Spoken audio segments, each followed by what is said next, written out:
ব্যবসা করলে পুলিশের চাঁদা তো দিতেই হবে। মনে করেন এমন দিন আছে, ঠিক আছে, পুলিশের টাকা দিয়ে আছে 2 টাকা বাসায় নিয়ে যাওয়ার মতো কোনো ক্যাপাসিটি থাকে না। এটা অ্যাভেলেবল ঘটে।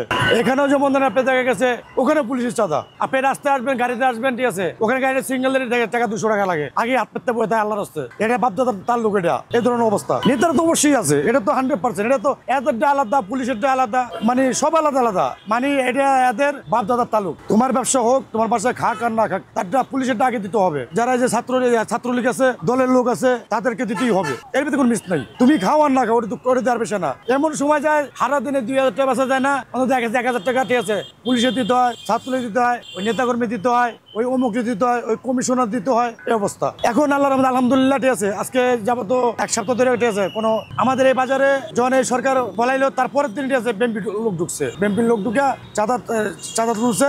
এরপর এই বাজারে লোক ধরে, ঠিক আছে, সেনাবাহিনীতে ধরে দিছে। যদি এই দেশে সরকার ভালো হয়, সরকার ভালো, চাঁদাবাজি বন্ধ হয়ে যাবে। আর যদি সরকার যদি মনে করেন ধান্দা করে, চিন্তা ভাবনা করে, তার পুলিশও করবে। আমরা যখন সর্বপ্রথম দোকানদারকে তখন বিডিআর থেকে একটা ওরা বসানোর পরে তখন ওরা চলে যায়। চলে যাওয়ার পরে আমরা এই দোকানদারে একটা সমিতি হয়। এট ফার্স্ট আমরা 10 টাকা করে চাঁদা দিয়ে বাজারে সুইপার, ঝাড়ুদার, তারপরে যে সিকিউরিটি, এগুলার বেতন তোলার জন্য আর কি যা আনুষঙ্গিক খরচ হইতো ওই হিসাবে 10 টাকা। তারপরে আস্তে আস্তে ওইটাই আমরাই আবার যখন বেতন এগুলো বাড়ানোর দরকার হয়, এরা তো সবসময় তো দ্রব্যমূল্য এক থাকে না, তখন বাড়ানোর স্বার্থে আমরা 20 টাকা করে দিতাম। 20 টাকা করে দেওয়ার পরে হঠাৎ করে যে প্রভাবশালী কিছু নেতারা বাজারে ঢুকে বিভিন্নভাবে আমাদের থেকে প্রথমে 30 টাকা, পরে 40 টাকা, পরে 50 টাকা পর্যন্ত তোলা দেওয়ার পরে যে আন্দোলন হলো, আন্দোলনের ভিতরে আমরা হঠাৎ একটা লোক, ওনারা তো ছিলই, তারপর ওনারা যখন চলে গেল, হঠাৎ অন্য কোনো দলীয় কোনো পরিচয় নাই, এমনি একটা লোক এসে আমাদের থেকে টাকা তুলতে 50 টাকায় তুলতো। কিন্তু আমরা দোকানদাররা ওনার জিজ্ঞাসা করতাম, আপনাকে তো আমরা চিনি না। তখন উনি কোনো এক লোকের নাম বলতো, আমি বলতে চাই না, যেহেতু উনি পাঠায় নাই। এই ছাত্রদের আমরা ডাক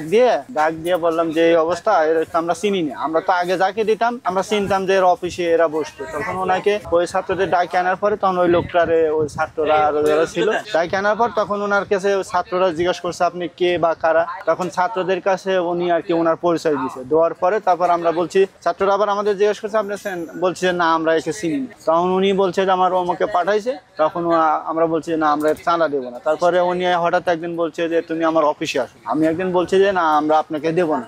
অন্যান্য দোকানদার দেন যে সবাই তো ভয় আমি 2 দিন বলছি, বলার পর দেন সবাই দেয়, তা না আমাকেও দিতে পারে, কারণ আমি না দিয়ে পরে তারপর ছাত্রদের ছিল এই জায়গায় অনেকেই ছিল, তখন তো একটা ছিল। ডাক দিয়ে আনার পর তখন উনি ওনার কথা স্বীকার করছে যে আমি এরা চাঁদাবাজি করতে আইছি। আমার একটা লোক পাঠাই, তখন ওনাকে সবাই মিলে ছাত্ররা ধরে পরে সেনাবাহিনীর ফোন দেওয়ার পরে উনি ধরে নিয়ে চলে গেছে। সাহায্য করতে বলতে এখন আমাদের পাশে ডাক দিলে পাওয়া যায় হাতের কাছে, এখন আর ফোন দেওয়া লাগে না। ফোন নাম্বার যেহেতু আসে ফোন দেওয়া লাগে না। কারোর কাছে সাহায্য চাই আমরা পাইনি, কারোর কাছে সাহায্য। যে যার মতো কোনো কথা বললে অফিসে নিয়ে অমানবিক নির্যাতন। যেমনি একটা সত্য ঘটনা তুলে ধরি, এই যে ছাত্রদের যে আন্দোলন হলো আপনার এট ফার্স্ট আপনার বৃহস্পতিবারে বা বুধবারে শুরু হলো।